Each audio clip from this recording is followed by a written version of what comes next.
Hello दोस्तों, आप सभी का अपने यूट्यूब चैनल रड़िया क्लासेस में स्वागत है।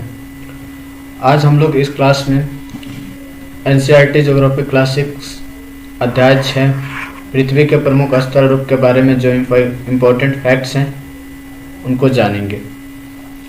तो इसमें का इम्पोर्टेंट फैक्ट्स है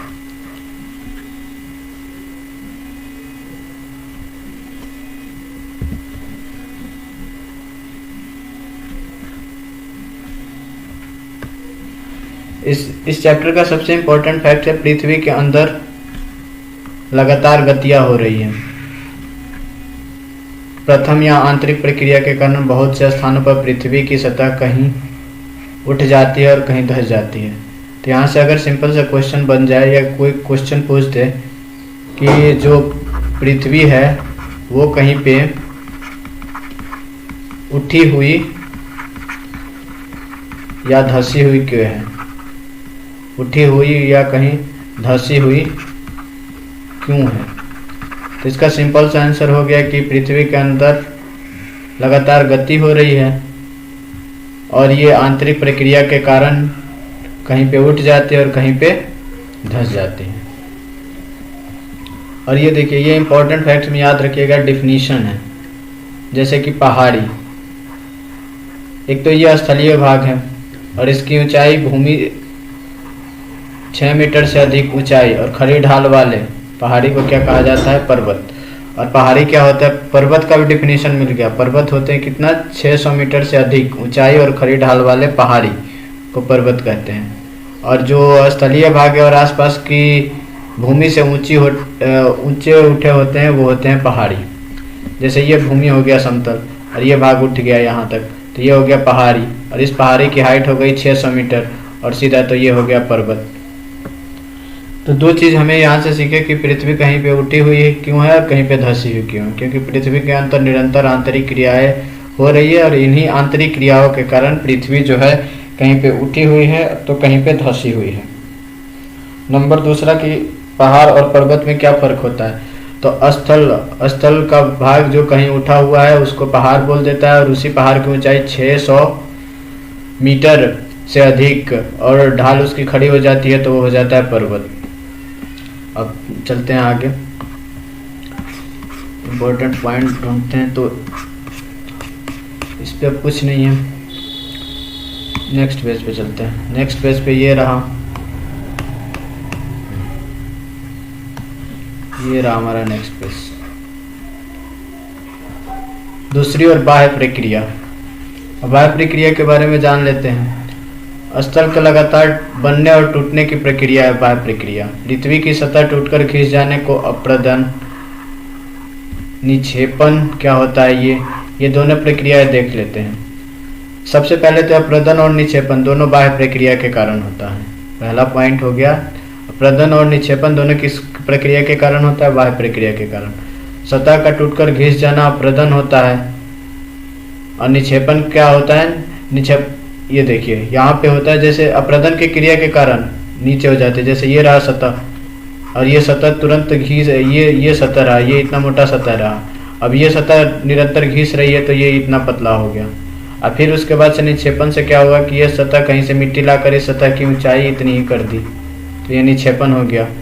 यानी कि अपरदन और निक्षेपण एक दूसरे के विपरीत हैं। बस इसमें से कुछ नहीं है, बस एक बार रीड कर लीजिएगा। यहाँ से क्वेश्चन पूछता है कि जैसे कि कहीं के स्थलाकृति ऊपर उठ जाती है और धंस जाती है, कौन सी क्रिया के कारण होती है, और अपरदन और निक्षेपण कौन सी क्रिया के कारण होता है। पर्वत और पहाड़ में क्या फ़र्क है।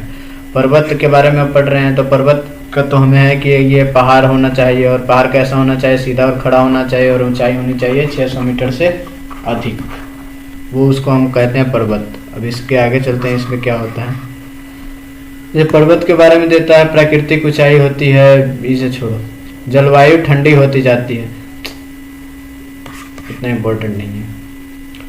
हिमानी के बारे में देख लेते हैं। पर्वतों पे हमेशा जमी रहने वाली बर्फ की नदियाँ होती है। हिमानी याद रखना है, बस सिंपल सा, हिमानी बर्फ की नदियाँ होती हैं। फिर श्रृंखला क्या है, अब श्रृंखला के बारे में जानते हैं। पर्वत एक रेखा के क्रम में व्यवस्थित हो सकते हैं जिसे श्रृंखला कहते हैं।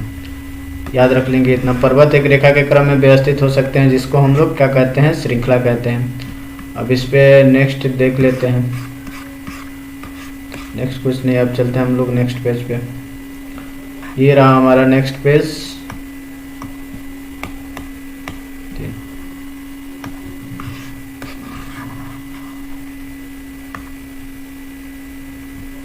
हिमालय, आल्प्स और एंडीज, फिर से ये क्वेश्चन आ रहा है। हिमालय भारत में, आल्प्स यूरोप में और एंडीज दक्षिण अमेरिका में। अब देखिए हिमालय का भारत न देकर एशिया दिया है, तो मैच करने वाला क्वेश्चन बना भी सकता है। चलिए हिमालय लिख देते हैं। कहाँ की पर्वतमाला है, एशिया की। आल्प्स कहाँ की है, ये फैक्ट्स है जो एग्जाम में पूछे जाते हैं। आल्प्स पर्वतमाला का संबंध किस देश से है, तो यूरोप से। उसी तरह एंडीज का संबंध किस देश से है, तो एंडीज का संबंध दक्षिण अमेरिका से।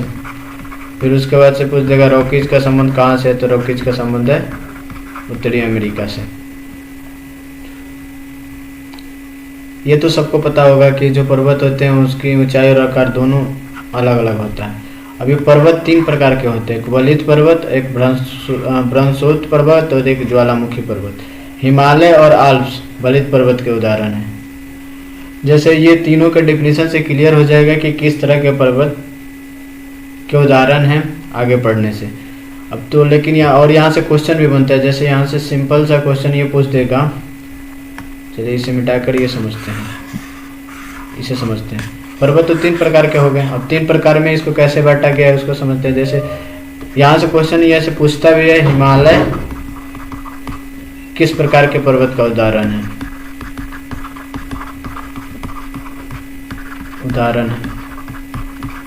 तो ये हिमालय और आल्प्स दोनों वलित पर्वत के उदाहरण हैं।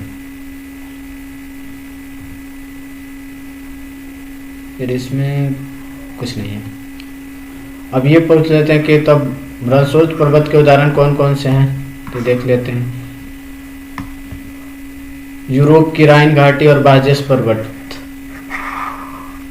एनसीईआरटी का डायरेक्ट फैक्ट है तो इसे भी याद रखेंगे। राइन घाटी और ये है क्या, वासजेस पर्वत, ये दोनों भ्रंशोत्त पर्वत के उदाहरण हैं। फिर अब ज्वालामुखी पर्वत के उदाहरण कौन कौन से दिया है उसे देख लेते हैं। अफ्रीका की किलिमंजारो और जापान की फ्यूजियामा। क्वेश्चन है सब माउंट किलिमंजारो किस देश में है, अफ्रीका। माउंट किलिमंजारो किस देश में है, अफ्रीका। फ्यूजियामा किस देश में है, फ्यूजियामा है जापान में। और ये दोनों किस तरह के पर्वत का उदाहरण है, तो ये दोनों उदाहरण है अपना ज्वालामुखी पर्वत का उदाहरण है। अब चलते हैं हम आगे। हमने 3 पर्वतों के बारे में जाना, वलित पर्वत, भ्रंशोत्त पर्वत और ज्वालामुखी पर्वत। तो तीनों पर्वत के 2-2 उदाहरण जाने जो एनसीईआरटी का फैक्ट है और डायरेक्ट क्वेश्चनों में पूछा भी जाता है। अब यहाँ से मेंस के क्वेश्चन देख लेते हैं कि मेंस के क्वेश्चन कैसे बनते हैं। यहाँ से लिखने वाले क्वेश्चन कैसे होते हैं।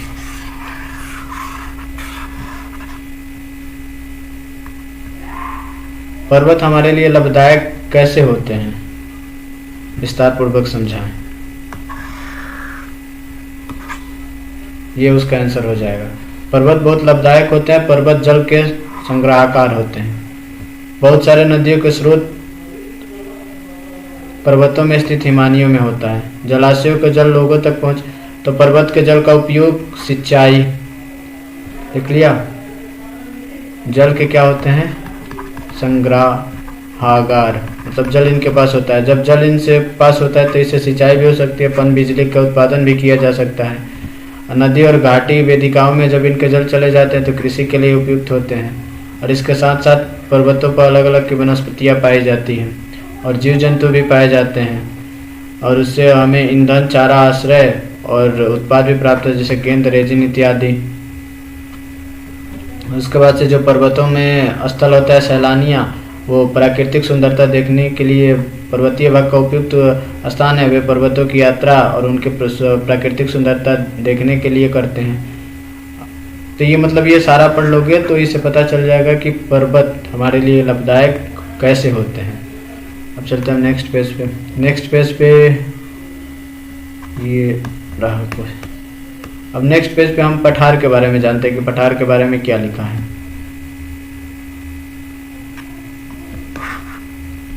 ये रहा हमारा पठार।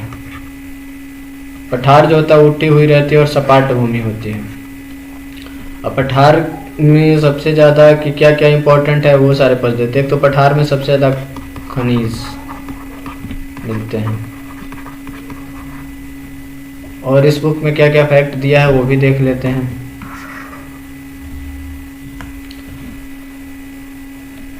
ये पठार के बारे में दिया हुआ है कि एक समय में पठार भी होते थे, वो पर्वतों के जैसे ही होते हैं। लेकिन क्या होता है कि समय के साथ जब पर्वत पुराने हो जाते हैं तो पठार में बदल जाते हैं। जैसे भारत में है दक्कन का पठार, दक्कन का पठार कहाँ है? भारत। फिर दूसरा देखिए केन्या, तंजानिया और युगांडा या पूर्वी अफ्रीकी पठार, ऑस्ट्रेलिया या पश्चिमी पठार, इस प्रकार के उदाहरण है। तिब्बत का पठार विश्व का सबसे ऊंचा पठार है, जिसकी ऊंचाई विश्व का सबसे ऊंचा पठार।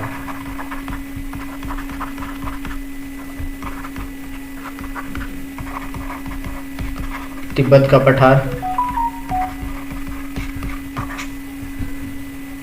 खनिजों की प्रचुरता पाई जाती है 3। आपको एग्जाम्पल भी दिया है, जैसे कि अफ्रीका का जो पठार है सोने और हीरे के खनन के लिए प्रसिद्ध है। उसी तरह भारत में छोटा नागपुर के पठार में लोहा, कोयला और मैग्नीज के भंडार पाए जाते हैं।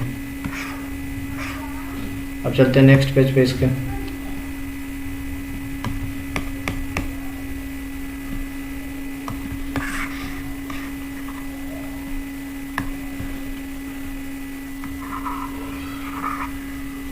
पठार वाले क्षेत्र में जलप्रपात ज़्यादा मिलते हैं। जलप्रपात का मतलब होता है कि नदियाँ जो है ऊंचाई से गिरती हैं।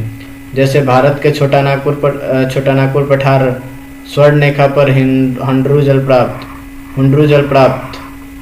जलप्राप्त कहाँ है? कौन सी नदी पे? स्वर्णरेखा। उसी तरह जोग या गोरसप्पा जलप्राप्त किस पे है? कर्नाटक।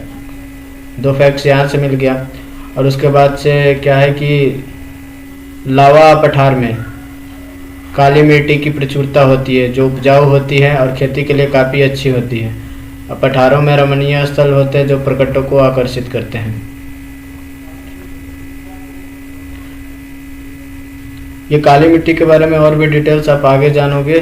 कपास की खेती के सबसे उपयुक्त होता है काली मिट्टी, और ये लावा के पठार में काली मिट्टी प्रचुर मात्रा में पाई जाती है।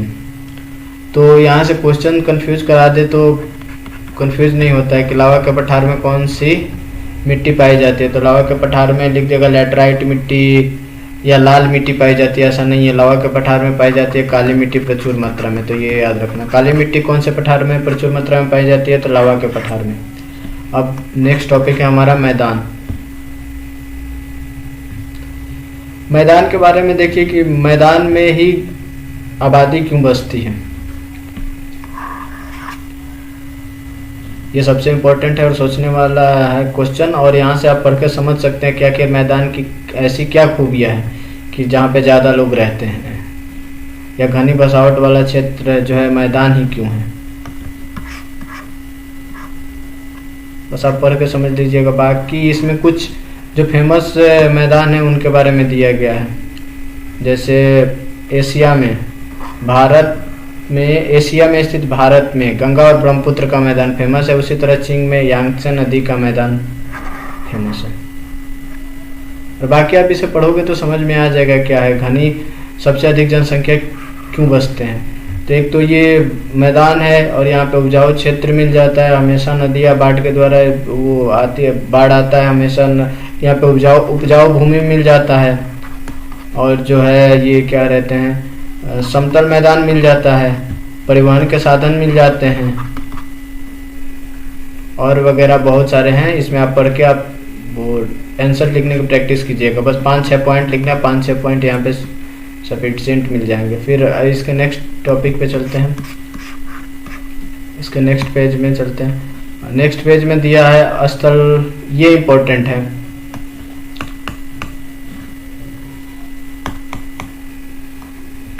ये हमारा इम्पोर्टेंट है, स्थल रूप और लोग। स्थल रूप और लोग, क्योंकि अब क्वेश्चन यहाँ से बन रहा है और इसे समझना है कि किस तरह के स्थल रूप में कौन से लोग रहते हैं। और इस टॉपिक में बहुत सारे स्थल रूप जो हैं उनके बारे में तुलना भी किया गया होगा, तो इसे पढ़ते हैं और समझते हैं कि इसमें लिखा क्या है। चलिए हम पढ़ते हैं। स्थल रूपों की भिन्नता के अनुरूप ही मानव विभिन्न प्रकार से जीवन यापन करते हैं। पर्वतीय क्षेत्रों का जीवन कठिन होता है, मैदानी क्षेत्रों का जीवन पर्वतीय क्षेत्रों के तुलना में सरल होता है। दोनों में कंपेयर कर दिया, कहाँ सरल होता है और कहाँ कठिन होता है। मैदानों में फसल उगाना, घर बनाना, सड़क बनाना पर्वतीय क्षेत्रों के तुलना में अधिक आसान होता है। विभिन्न प्रकार के स्थल रूपों पर रहने वाले लोगों के रहन सहन के तरीकों में काफ़ी अंतर होता है। पता चल गया ना, जम्मू और कश्मीर के मुसलमान का पहनावा और ये बिहार के मुसलमान का पहनावा, दोनों में काफ़ी फ़र्क होता है। उसी तरह जम्मू कश्मीर के हिंदू के पहनावे में फ़र्क और बिहार के पंडित लोगों के पहनावे में फ़र्क होता है। ये सारा यहीं से समझ में आ जाती है। और इसी तरह से सोचना, रहन सहन के तरीके में कुछ अंतर होता है। अब जहाँ पे ज़्यादा सर्दी पड़ती है वहाँ पे लोग ऐसे खान पान का यूज करते हैं जो उन्हें गर्मी प्रदान करे, जहाँ पे गर्मी होती है वहाँ पे लोग ऐसी चीज़ खाना पसंद करते हैं जो उन्हें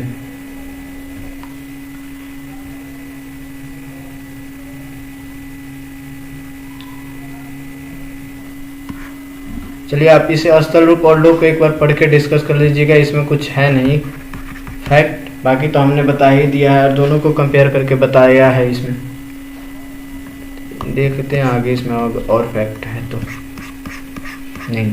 उसी तरह से ये रेगिस्तान वाले का बताया है।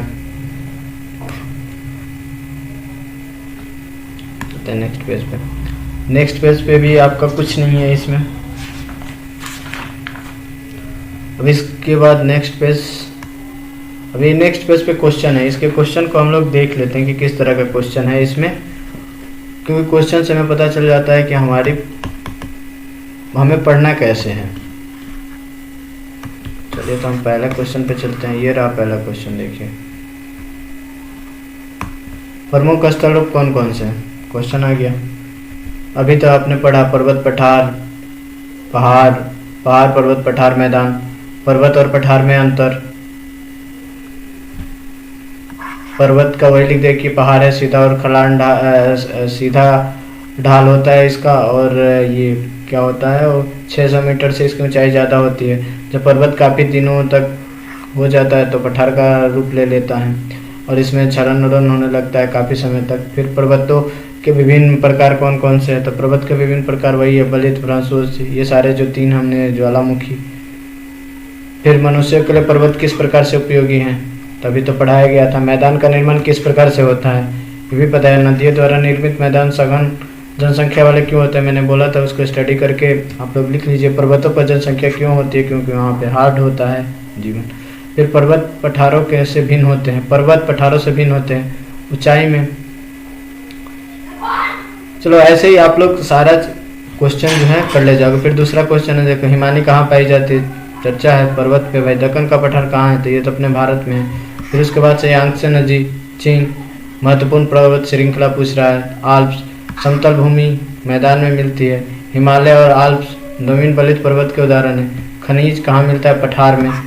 श्रृंखला पर्वतों की एक क्रम है। कृषि मैदानी क्षेत्र कृषि के लिए सबसे अधिक उत्पादक होते हैं, इसके अनुसार ये हो गया। फिर उसके बाद से विश्व के मानचित्र पर चिन्हित करें, तो अभी से ही आप लोग मानचित्र पर चिन्हित करोगे तो आगे चल कर मानचित्र भी मेमोराइज होने लगेगा। जैसे कि ये मोटे तौर पे देखें तो हिमालय कहाँ फैला है, तो हिमालय तो हमारा एशिया में है। तो मानचित्र में आप लोग अभी से हिमालय ढूंढेंगे तो एशिया कहाँ पे है ये पता चल जाएगा। रॉकेज ढूंढेंगे तो रॉकेज नॉर्थ अमेरिका में, तो नॉर्थ अमेरिका कहाँ लोकेटेड है वर्ल्ड मैप में, ये पता चल जाएगा। फिर इंडीज जो है साउथ अमेरिका में है तो आप लोग वर्ल्ड मैप में इसे साउथ अमेरिका का लोकेशन पता चल जाएगा। उसी तरह कि तिब्बत के पठार से आप लोगों को पता चल जाएगा कि तिब्बत के पठार कहाँ कहाँ फैला हुआ है। और इससे भी पता चल जाएगा कि हाँ मैप में पठार के लिए कौन सा कलर यूज किया जाता है, कौन सा एनोटेशन यूज किया जा रहा है। फिर हिमालय के लिए क्या है क्या नहीं, हिमालय इसके अलावा एशिया के कौन कौन से कंट्रीज़ में फैला हुआ है, तभी से कंट्रीज़ भी मेमोराइज होने लगेगी। तो ये साथ ही साथ भूगोल में जो मानचित्र कार्य दिया है तो साथ ही साथ मानचित्र कार्य भी करते चले, तो धीरे धीरे हम लोग लोअर से हायर जो है हमने थिंकिंग की तरफ बढ़ते जाएंगे। तो चलिए आज के लिए इतना ही। इसके साथ ही हमारा जो एनसीईआरटी ज्योग्राफी सीरीज चल रहा है उसका कक्षा 6 के अध्याय 6 जो है समाप्त हुआ। हमारे साथ बने रहने के लिए आप सभी लोगों का बहुत बहुत धन्यवाद। प्लीज़ अररिया क्लासेस को लाइक शेयर और सब्सक्राइब करें।